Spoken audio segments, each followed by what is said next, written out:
Baroque building, which we shall refer to again on Thursday when we discuss the Ring, the famous boulevard that runs round Vienna. And so we won't linger with it at the moment. But it is, as you see, by two men. Von Hassenaar designed the exterior, and Semper designed the interiors. And you enter the museum into this magnificent staircase. To me, it sort of is redolent of the grandeur of the Austro-Hungarian Empire, these incredible striated columns, the gilded capitals, the painted ornament on the ceilings, and the profusion of marble everywhere. It is very, very spectacular.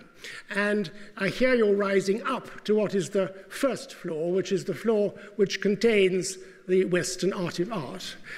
In fact, on the lower floor, sort of mezzanine floor, there are the objets d'art, the carved stone ornaments and so on, which we will discuss as well. What I'm not discussing is the Egyptian, Greek, Roman treasures as well. That's a separate subject.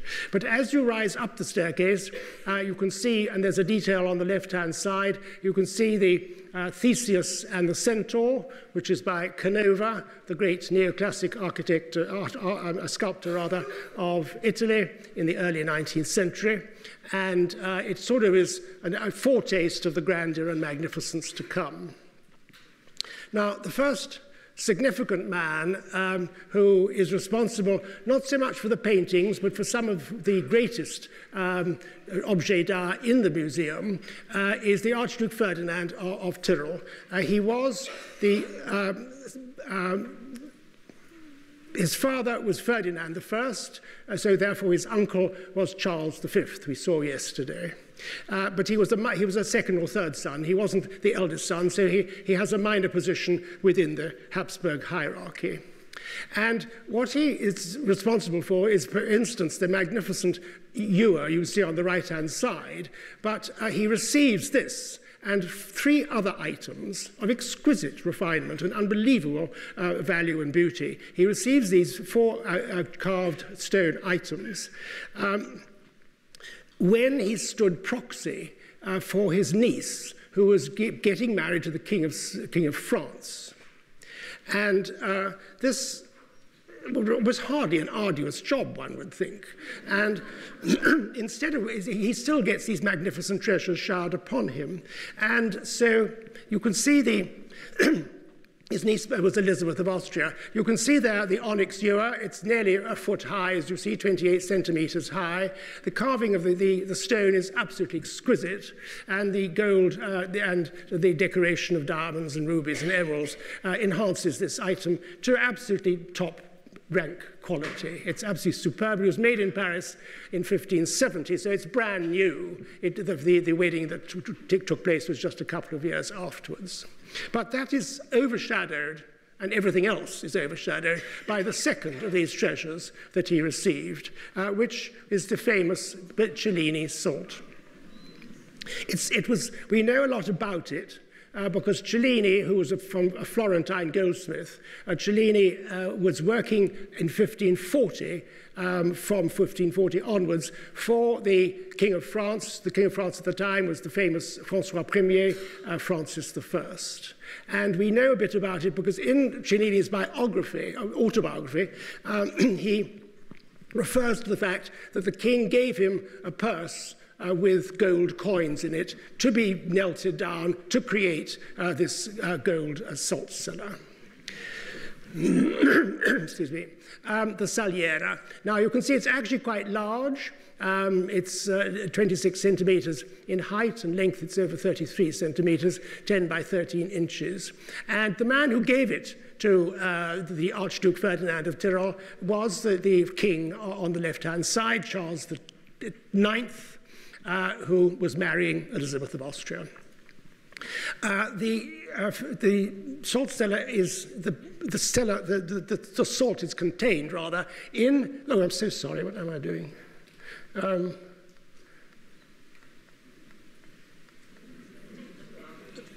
will get there. All very fiddly. The salt cellar is the central item, which is actually a boat. And it refers to the fact that on the left-hand side, the man is Neptune, who's the god of the seas, and the lady on the right-hand side is Tellus, the god of the earth. And below them are these dolphins. You can see the dolphins there. There's a seahorse, and the earth is represented by this quite hysterically funny elephant who's got a little cap on, which is rather weird. But it is, without any shadow of doubt, the finest example of its type in the world. It's absolutely world famous. And you may remember that in 2006, so that's what, 10 years ago, in 2006, this was actually stolen from the museum. And everyone was absolutely terrified because they thought, imagined, and it could have happened, that it was stolen simply to melt it down. And instead of which, the man that stole it was obviously a nutcase, and he'd climbed up some scaffolding which was installed. He had actually got through a window, and believe it or not, the warders within the museum at night time had heard this alarm going before. They said, "Oh, it's just the alarm, let's just forget about it, let's have another coffee." And so this chap went back with this item. He then buried it, and after that, he sort of wanted notoriety, I suppose, and then started writing letters, and this obviously enabled his arrest.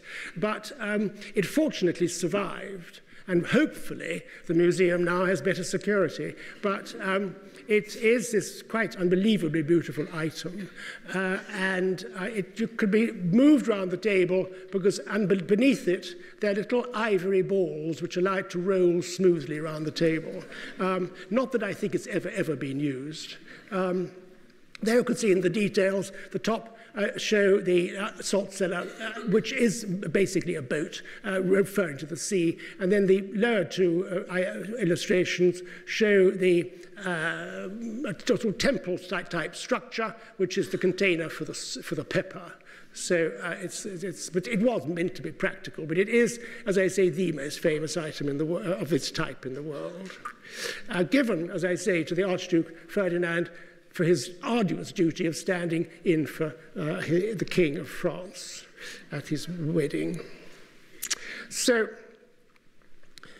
another item also actually owned by the Archduke Ferdinand is one of a plethora, not 10, not 100, thousands of these carved objects survive. It's just absolutely amazing. This is carved rock crystal, and of course it is attributed to a workshop in Milan because the Italians were the great experts in hard stone carving, and many of them, and we'll see an example later on, many of them will go and work for the Habsburgs in Vienna and then in Prague. It's quite big, 40 centimeters, 16 inches high. And you can see that it's exquisitely created. If you look at the neck of the heron, the way it's been carved actually sort of shows the feathers sort of on the bird's neck. It's quite extraordinarily elaborate, amazingly detailed. It is supposedly practical. The bird's body has been taken away, and you could actually fill it with wine or oil or whatever. In fact, if you did that, you'd have to pour it out of the bird's backside. But again, it's thought that it's never, ever been used. It's too fragile, and it survives absolutely intact. I mean, it's one of these items which are beyond compare, really. And there are gallery after gallery of these items on the mezzanine floor. And it would take, beautifully done, by the way, and they've embraced modern technology, and in fact, you can sit on a rather comfortable bench, and with an iPad you can look at all these items and all the details about them and so on. It's very well done. But to the art itself, and here is the first great collector whose collection forms a considerable part of the Kunsthistorisches Museum today, Rudolf II. Rudolf II was this strange, introverted, reclusive man who established his capital in Prague. He establishes his capital in Prague not necessarily because he liked it very much, but it was thought to be safer than Vienna, because I mentioned to you, and we shall discuss this more in detail tomorrow, Vienna was always threatened by attack, by invading forces from the east. So the capital of Prague was chosen as Rudolph's capital. He wasn't a very successful emperor. He was eventually deposed. He is, by the way, wearing the Order of the Golden Fleece. You can see the fleece suspended from his necklace. And although he wasn't a very good leader and a very good ruler, he was really probably one of the greatest, if not the greatest, patron of art that the West has ever known. He had the money, and he was totally self-indulgent, of course. For years on end, he never showed his face to the people. He just sat in the Prague castle collecting more and more and more items and ordering more and more, because he summoned from his empire, principally from the Low Countries and also northern Italy, he summoned craftsmen of the highest quality, silversmiths, jewelers, sculptors, and so on, to create these superb objects that survive. And first off, let's just look, for instance, there's a bust here, and this is an example. Adrian de Vries today is regarded as one of the finest sculptors of his era, and his works are incredibly valuable. They do occasionally come onto the market. But here he's being very polite to Rudolph. He's making Rudolph be seemingly much more warlike and much more commanding, which he wasn't at all. But it is an example of the men who came to work in Prague for Rudolph. And in the collection of the Objets d'Art, there is on the right-hand side this figure of a Diana sitting on the back of a centaur. Diana, of course, is a goddess of the hunt, and so therefore her dogs rather are at her feet. And the centaur, of course, the head of a man and the body of a horse, and she's sitting on his body, on his back. Well, that's all well and good. It looks lovely. But in fact, it's an automaton. It works. And it still works. And this is, again, not one, not two, not a dozen. There are just hundreds of these items in the collection. Well, that's untrue. A couple of hundred, maybe. But here you can see it working, I hope, if I can get it going. There we are. Yes, there we are. Oh, just watch for the arrows, by the way.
There you are. Well, that's a good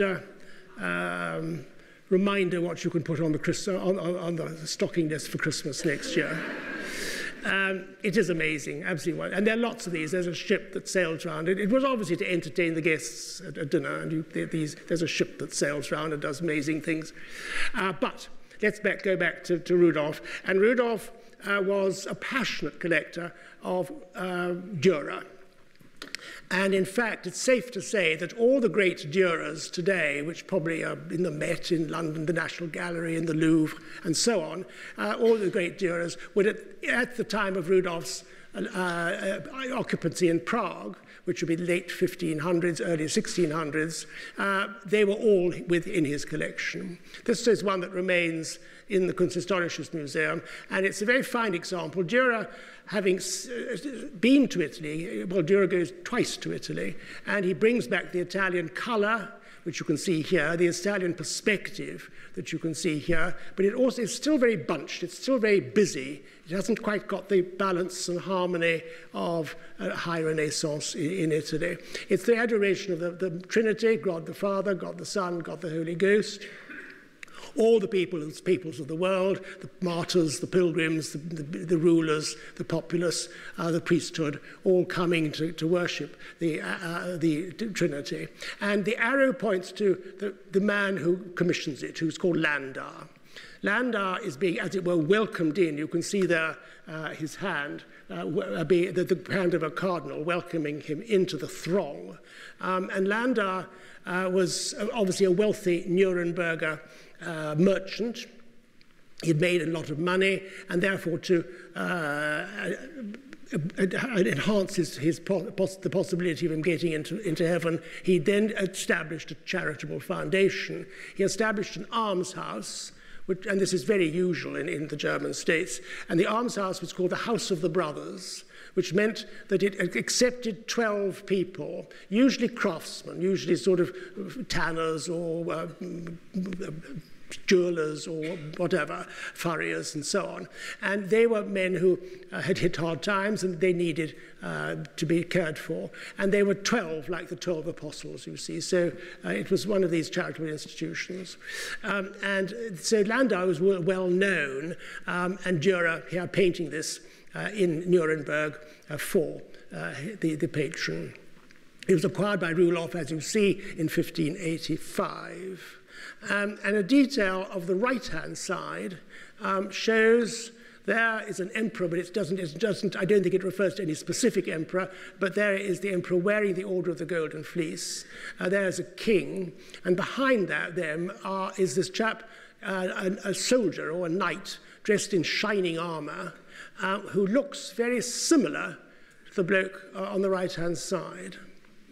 He's got the same sort of pointing chin, the same slightly slitty eyes. They think it's the same. And if it is the same, his name is Wilhelm Haller, and this portrait of him is also in the Kunsthistorisches Museum. Dürer almost invariably signs his work and dates his work, which is so hugely satisfying. And there is the statue of him, well, not the statue so much as there is his figure standing there next to this Latin inscription, which roughly translates that Albrecht Dürer from Nuremberg has created this painting 1,511 years after the Virgin gave birth. It's very roughly translated. So the date is 1511.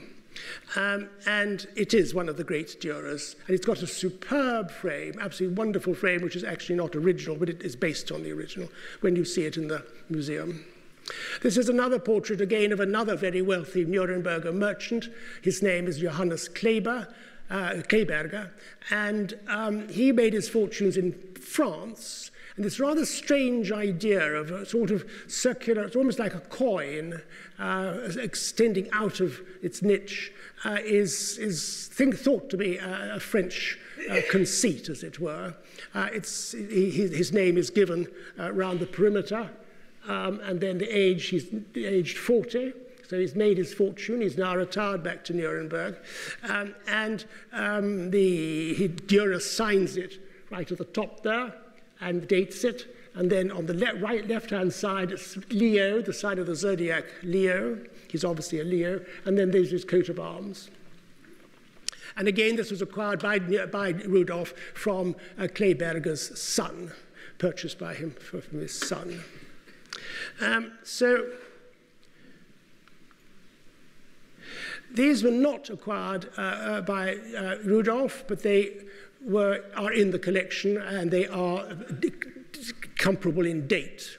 I don't think Rudolph actually would have known about Holbein, because Holbein came from Switzerland, from Basel, Holbein the Younger, this is, and then he went to work at the court of Henry VIII, as you know. And this portrait of a young merchant is a stunning, stunning portrait. I mean, he's always got a very modern physiognomy, staring out towards you.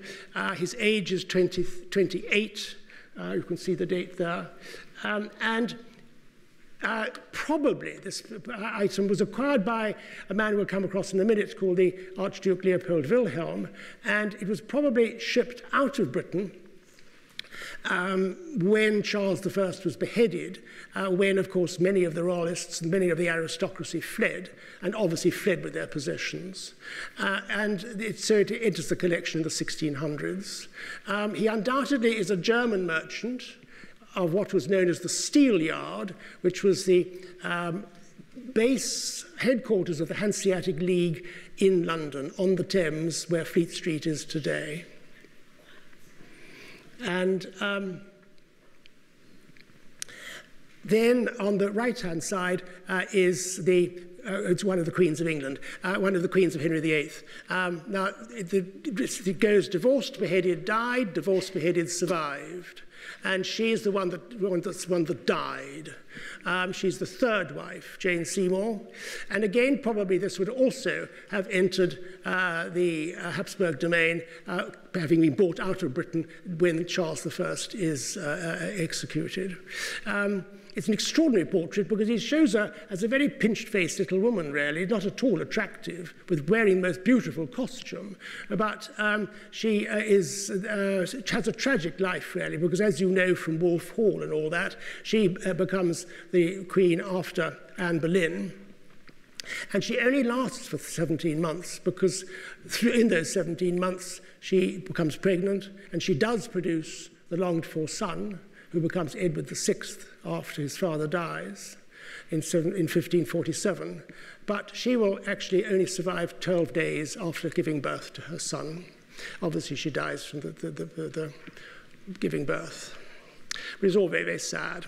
Anyway, it's in the Kunsthistorisches Museum today. Now, Bruegel is obviously one of the most loved painters, and there's an entire room filled with some of the most famous Bruegels in the world. And here you're looking at the peasant wedding on the left-hand side and the peasant dance on the right-hand side. And these are by Peter Bruegel the Elder. It's very, very annoying, really, because the Bruegels are a huge family of artists, and we get them all muddled up. Whereas the Bach family, who produced all that beautiful Baroque music, at least had the sense of naming all the Bachs under different names, Johann Sebastian, Christian Emmanuel, and so on and so forth, so we know the difference.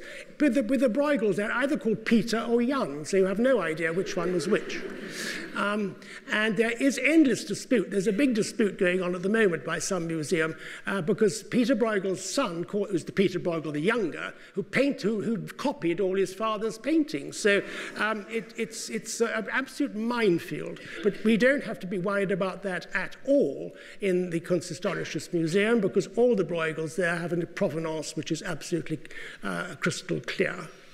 Bruegel is amazing because he appeals to everybody. He appeals down the centuries, and he's one of the few people who remains permanently appreciated by all of us, whatever century we're looking at. And another example is Michelangelo, but then many artists go out of favor, become hugely popular, and then disappear again from view. However, this is one of his greatest works. It shows a wedding, which is obviously taking place in a barn. There are great bales of hay in the background, and the bride, is seated underneath a piece of textile, just to give it a bit of panache. Next to her are her parents, but where is the bridegroom? And it is thought by modern research, but it's only thought, that the fellow right in the foreground there who's serving out the food is probably the bridegroom. And it apparently was a tradition in these peasant weddings. What they're being served is porridge. It's a very, very simple fair. They're a very simple, poor people. They live in terribly simple conditions. And even so, you see the chap pouring out liquid on the left-hand side. It certainly wouldn't be wine. It could be mead, but it's probably just water, because they haven't they have a very, very substandard existence. But that doesn't matter, because it shows the dignity of man. That's what you relate to. It shows this wonderful reality of people as they are, warts and all. And this is why, right through the centuries, right up at the present moment, Bruegel the Elder is appreciated so marvellously. The little girl sitting in the foreground, you can see here, she's licking her finger because she's got a plate of food, and that wonderful little feather she's got in her hat, her party piece in her hat. Similarly, on the right-hand side, there's a disparate group, oddly unused to this peasant life, I think. There's a priest and a soldier.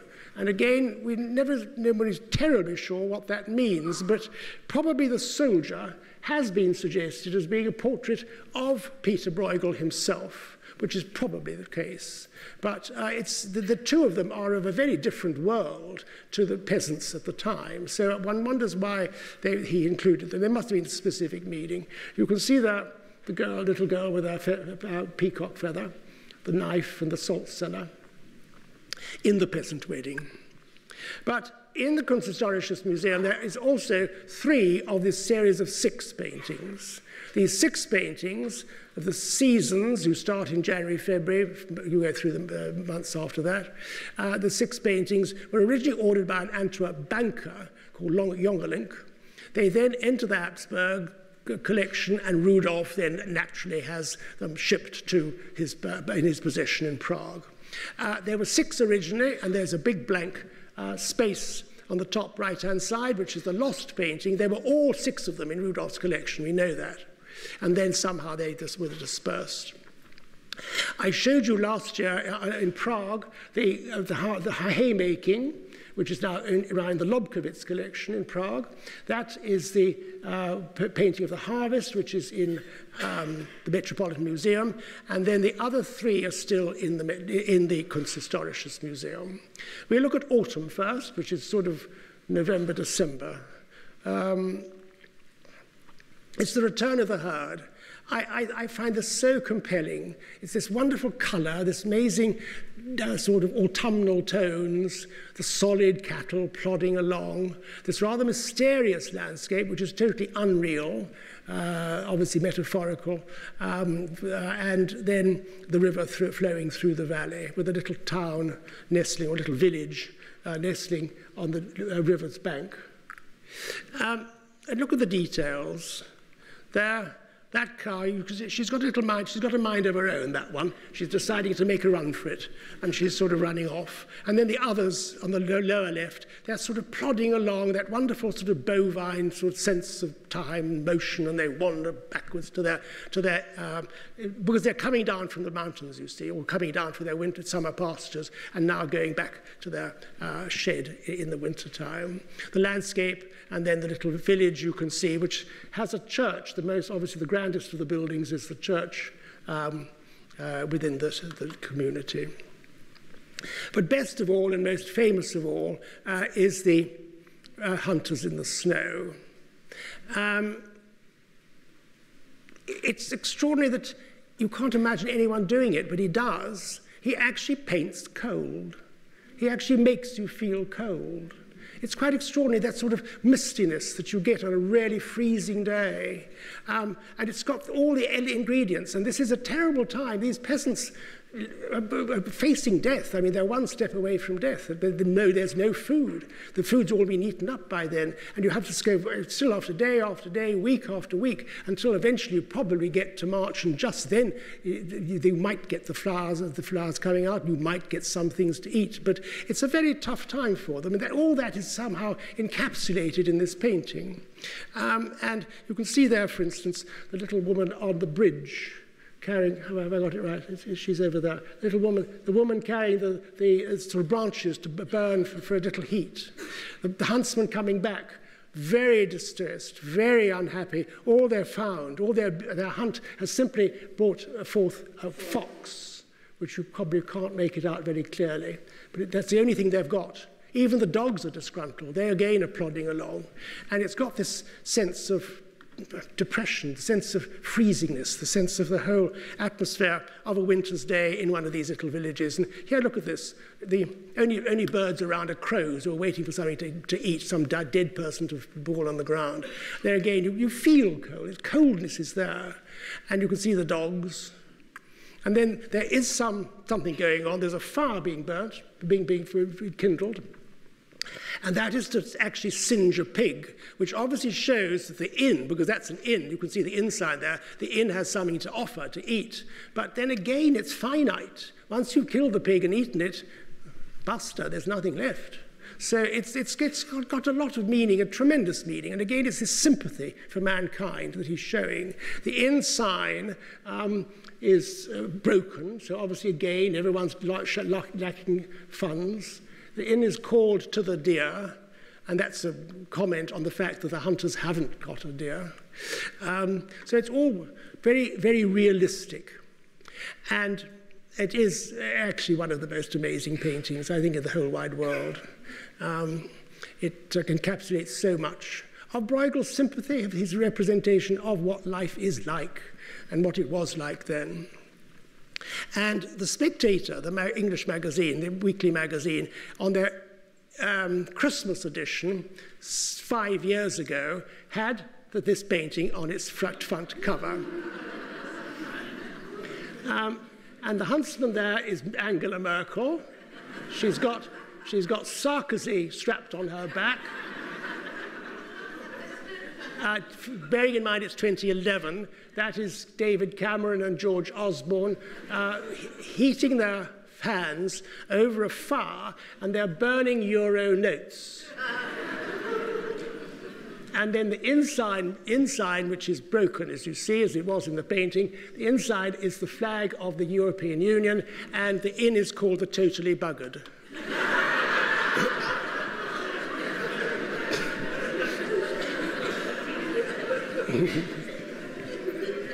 It's terribly, terribly clever. And then here, the Tower of Babel, also by Bruegel, of course, and the stupidity of mankind, the megalomania of mankind, the hubris of mankind. There you can see the town, and you get a big town, and you get the image, the idea of how huge this is. And there's the king with the peasants kneeling down before him, the masons cutting the stone. And here you can see the crane up there, which in detail you see that it has men inside, because the crane is actually worked by men walking like a hamster round and round and round with this wheel all the time. There's not a sort of job with prospects, I think.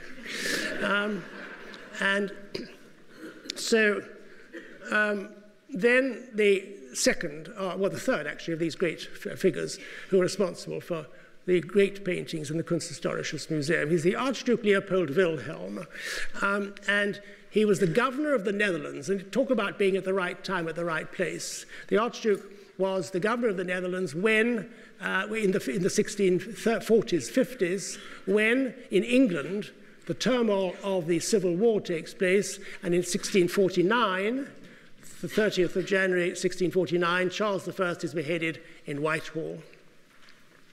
And that precipitates many royalist supporters to flee. And they do, and they flee to the Netherlands. The Archduke Leopold Wilhelm is based in Brussels, and in the sale rooms in modern Belgium, there would have been vast collections, because the nobility fled, obviously with their plate, their jewels, their paintings, and then, of course, to live on, they have to sell. They sell the paintings to get something to live on.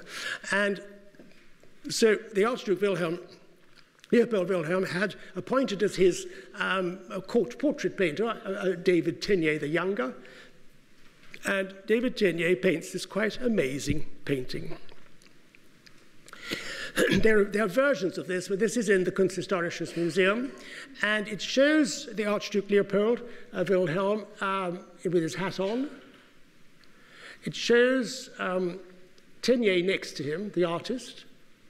And all these paintings are Italian. Every single one of them was in an English collection. Every single one of them is now in the Kunsthistorisches Museum. And they are mainly by Titian and the Venetian school. So they're 100 years earlier than the date of this painting. Oh, even earlier than that, but 120, 150 years earlier.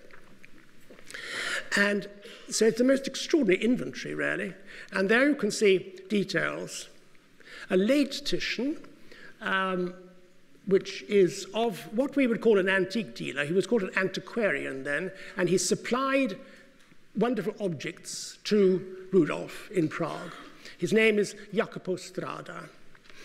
This is by Titian. Titian is a very, very long-lived painter. He died, we don't know when he was born, but he died in his 90s in Venice in the late 1500s. He was a student in about the 1510 period.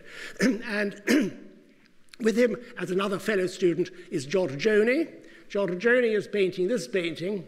And in fact, if Giorgione had lived, probably he would have been even greater than Titian. But Giorgione dies of the plague when he's still a student.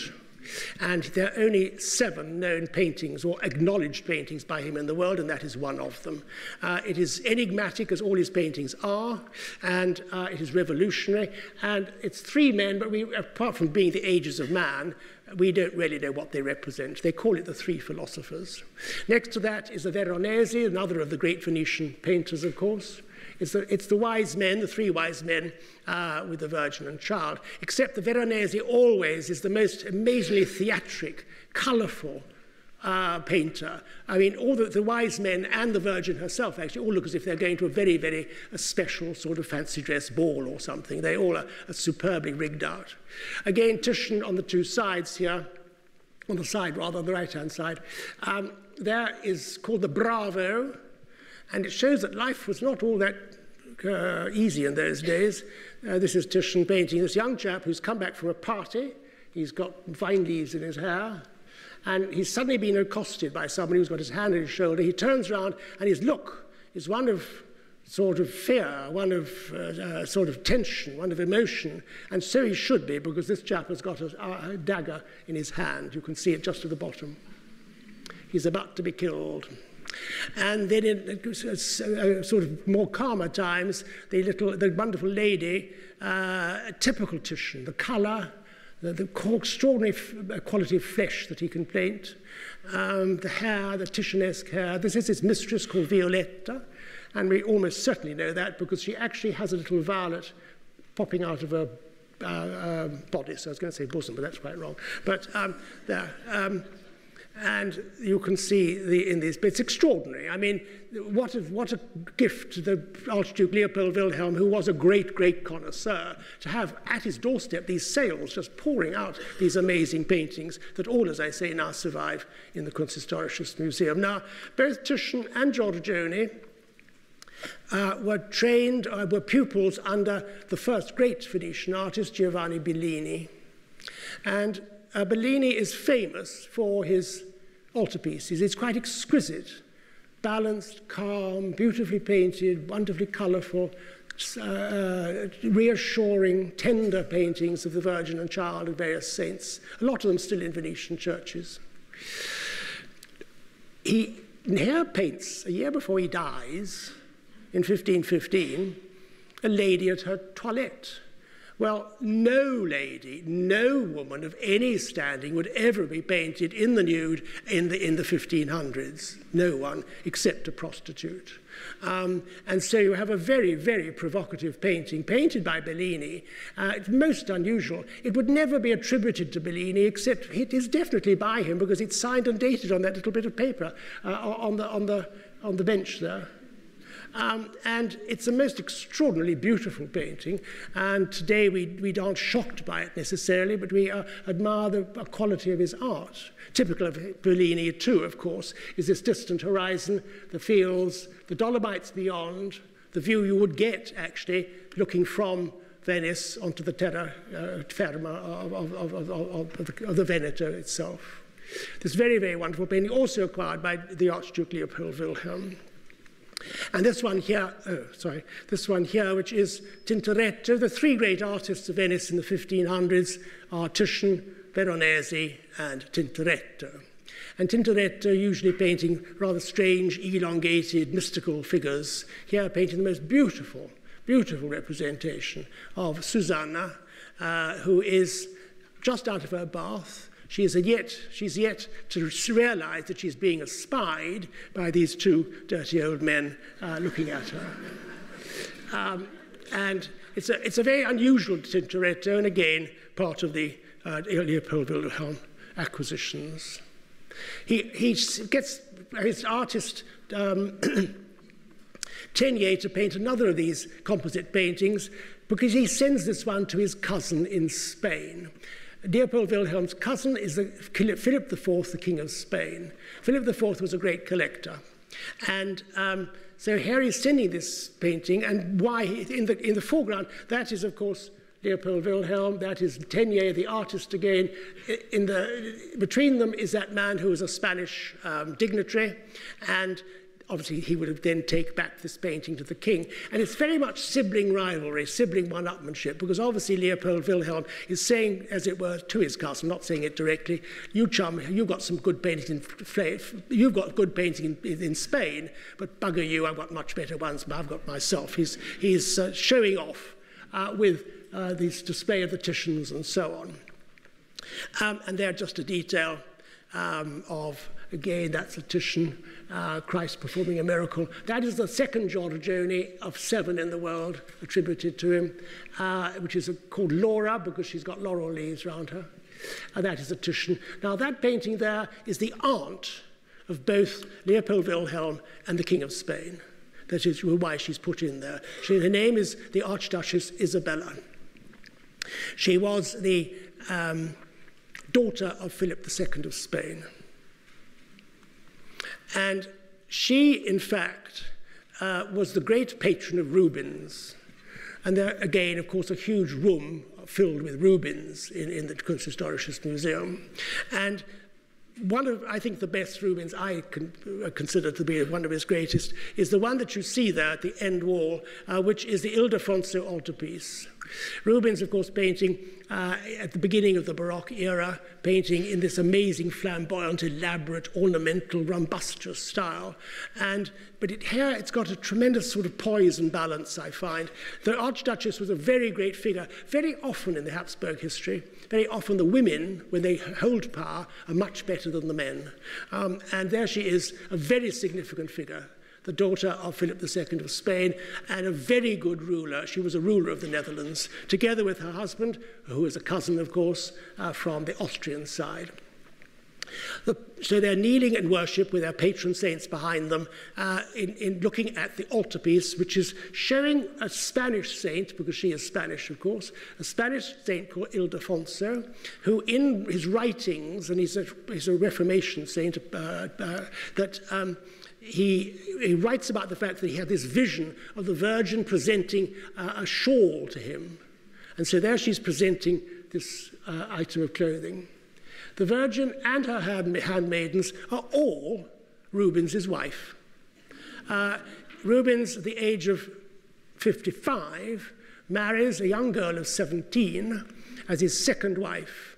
And he falls totally, utterly, completely, and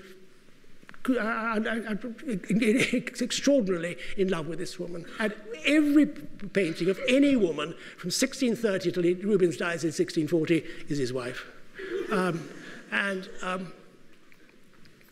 There we can see his wife, it's herself.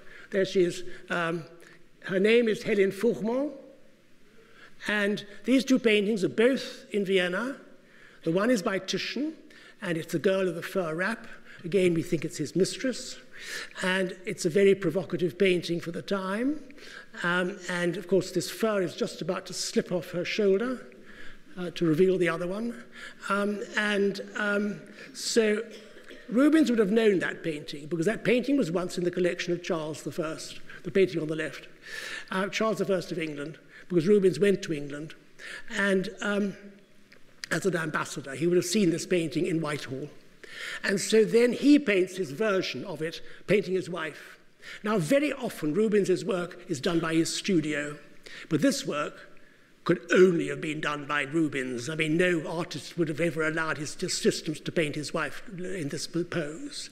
And it is it's a wonderful sort of image of his love for her, but also the image of a very provocative pose as well. Helen Fouchemont in a fur wrap, or called Het Peltsken. When he died, when Rubens obviously dies before his wife, and when he died, she requested his executors to destroy this painting, which they never did, fortunately. And they're both in the Kunsthistorisches Museum. And there again, a praise cup. This amazing bit of artistry. It's been described as a sublime form and technically perfect. Makes this a masterpiece of the art of the stone cutter and of the goldsmith.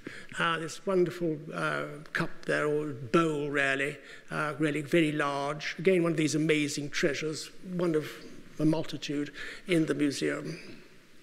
Now, just to run through some of the later paintings, here is Raphael, one of his unbelievably beautiful, absolutely perfectly balanced, calm, colourful, perfectly created, distant horizon, three-dimensional perspective.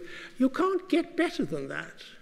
Raphael is the peak of artistic creativity in these works, and this is one of them. He paints a number of Virgin, Madonna and Child paintings, and they're now dotted around the world in all the big museums, and this is, I think, one of the most beautiful.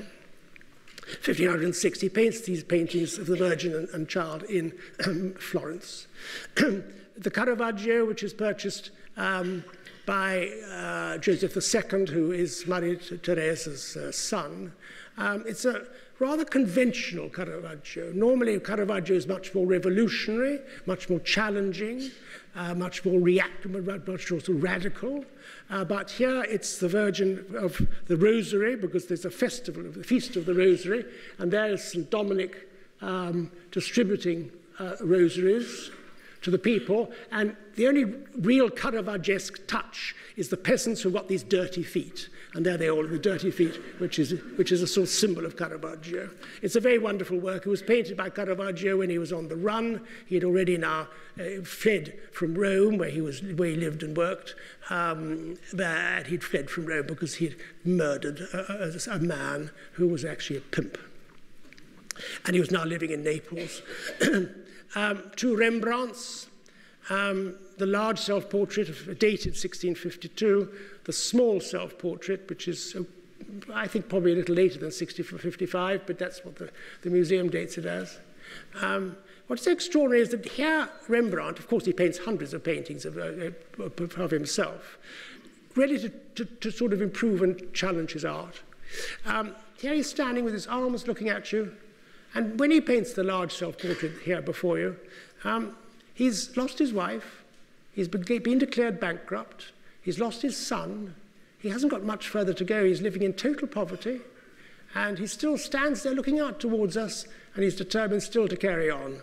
And I think that's an amazing attribute, an amazing attribute. And the Vermeer, which was originally owned by a Czech nobleman, part of the aristocracy of the Habsburg Empire, and it is the art of painting, sometimes regarded by experts as one of his works, probably the greatest of his works, Vermeer's works.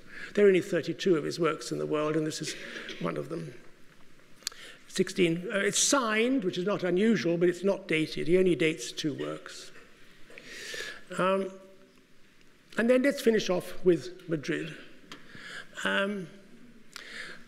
Madrid is a new city. It's not an old city in the European terms. Madrid was only founded in the 1560s by Philip II. So this square is an addition to the modern city of Madrid, as it was then. Of course, it's now its most famous old square in the city. It's called the Plaza Mayor. And there you can see this very grand, marvelous, balanced, Italian-influenced civic square, civic environment, and reminding us that at the time, what we're talking of, the King of Spain was with Philip IV, I mentioned, this very great collector. Philip IV had the enormous fortune, of course, to appoint as his court portrait painter Diego Velázquez, who really is one of the greats of all time. And of course, therefore we appreciate and know so much about Philip IV's court through Velázquez. Now, Velázquez's greatest work, which is not in Vienna, it's in Spain, it's in Madrid, but this work, I have a reason for showing it, is the famous Las Meninas. Las Meninas meaning the ladies in waiting, and they're the two ladies in waiting, attending to the little exquisite Infanta, the little girl. Velázquez himself is painting the work, painting at his easel. The king and queen in the mirror, reflected in the mirror, the detail of them there, coming in to see what their daughter's up to. And this little girl, and you can see a detail there on the bottom right, this beautiful, beautiful sort of hair she has, lovely golden hair, little cheeky face. And she was from birth designed to considered to be married, or was married to her cousin in Vienna, who was the emperor. So from birth, she was already bespoke, as it were. It's one of these incredible dynastic marriages between the families. And so over the years, Velázquez will be employed by Philip IV to paint his daughter, because these three paintings are sent back to Vienna. It's rather like, you know, your family perhaps is in Los Angeles or Sydney or somewhere, and they send back photographs of the children in the back garden. And but you don't normally, your family don't have Velázquez to paint the paintings for them. But here are these three works that arrive with the little girl in pink. It's the same girl, of course, the Infanta Margherita Teresa, and she's the eldest child of Philip IV and Mariana of Austria. There she is in pink, aged 2, in white, aged 5, and in blue, aged 8. And they are this amazing sort of collection of one of the greatest artists, portrait painters that's ever lived, painting this little girl. How he ever got her to stand still, I just don't know. But he did, or somehow managed. There she's looking out towards us, always knowing that she would then eventually be sent to Vienna to marry her cousin, the emperor. Her cousin, the emperor, actually was also her uncle. She, in fact, when she got to Vienna, insisted upon calling him uncle, which was a bit disturbing. But she is sent to Vienna at the age of 15 to be the wife of the emperor. And she's sent to Vienna and will be surprised to find that her uncle looks like this. And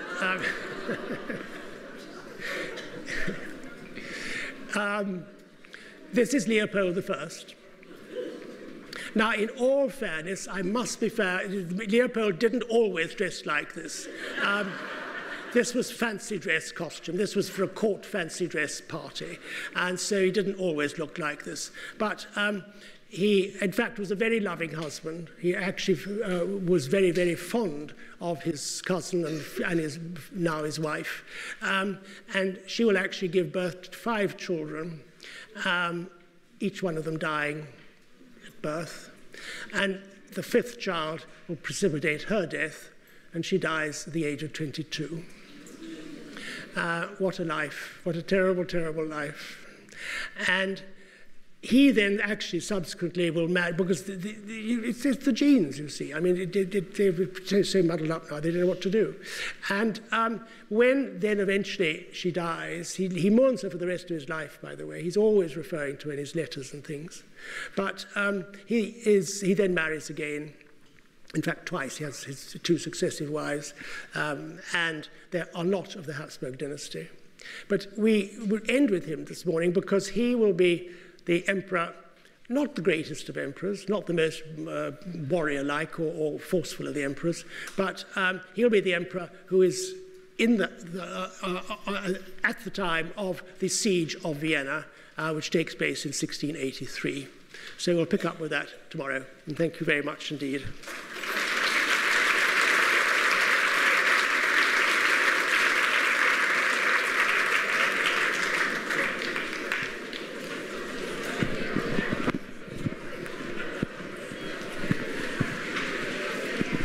Baroque building, which we shall refer to again on Thursday when we discuss the Ring, the famous boulevard that runs round Vienna. And so we won't linger with it at the moment. But it is, as you see, by two men. Von Hassenaar designed the exterior, and Semper designed the interiors. And you enter the museum into this magnificent staircase.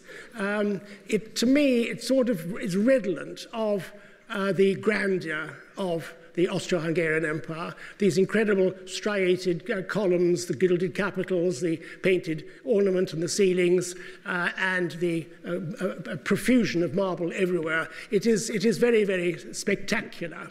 And here you're rising up to what is the first floor, which is the floor which contains the Western art of art. In fact, on the lower floor, sort of mezzanine floor, there are the objets d'art, the carved stone ornaments and so on, which we will discuss as well. What I'm not discussing is the Egyptian exquisite refinement and unbelievable value and beauty. He receives these four carved stone items when he stood proxy for his niece, who was getting married to the King of France. And this was hardly an arduous job, one would think. And instead of, he still gets these magnificent treasures showered upon him. And so you can see his niece was Elizabeth of Austria. You can see there the onyx ewer. It's nearly a foot high, as you see, 28 centimeters high. The carving of the stone is absolutely exquisite, and the gold and the decoration of diamonds and rubies and emeralds enhances this item to absolutely top rank quality. It's absolutely superb. It was made in Paris in 1570, so it's brand new. The wedding that took place was just a couple of years afterwards. But that is overshadowed, and everything else is overshadowed, by the second of these treasures that he received, which is the famous Cellini salt. We know a lot about it, because Cellini, who was a Florentine goldsmith, Cellini was working in 1540, from 1540 onwards, for the King of France. The King of France at the time was the famous François Ier, Francis I. And we know a bit about it because in Cellini's autobiography, he refers to the fact that the king gave him a purse with gold coins in it to be melted down to create this gold salt cellar. Excuse me. The Saliera. Now you can see it's actually quite large. It's 26 centimeters in height, and length it's over 33 centimeters, 10 by 13 inches. And the man who gave it to the Archduke Ferdinand of Tyrol was the king on the left-hand side, Charles IX, who was marrying Elizabeth of Austria. The salt cellar is the salt is contained rather in. Oh, I'm so sorry. What am I doing? You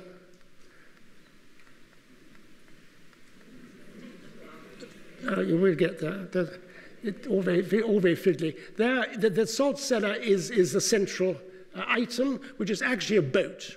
And it refers to the fact that on the left-hand side, the man is Neptune, who's the god of the seas, and the lady on the right-hand side is Tellus, the god of the earth. And below them are these dolphins. You can see the dolphins there. There's a seahorse, and the earth is represented by this quite hysterically funny elephant who's got a little cap on, which is rather weird. But it is, without any shadow of doubt, the finest example of its type in the world. It's absolutely world famous. And you may remember that in 2006, so that's 10 years ago, in 2006, this was actually stolen from the museum. And everyone was absolutely terrified because they thought, imagined, and it could have happened, that it was stolen simply to melt it down. And instead of which the man that stole it, Greek, Roman treasures as well. That's a separate subject. But as you rise up the staircase, you can see, and there's a detail on the left-hand side, you can see the Theseus and the Centaur, which is by Canova, the great neoclassic architect, sculptor of Italy in the early 19th century. And it sort of is a foretaste of the grandeur and magnificence to come. Now, the first significant man who is responsible not so much for the paintings, but for some of the greatest objets d'art in the museum is the Archduke Ferdinand of Tyrol. He was his father was Ferdinand I, so therefore his uncle was Charles V, we saw yesterday.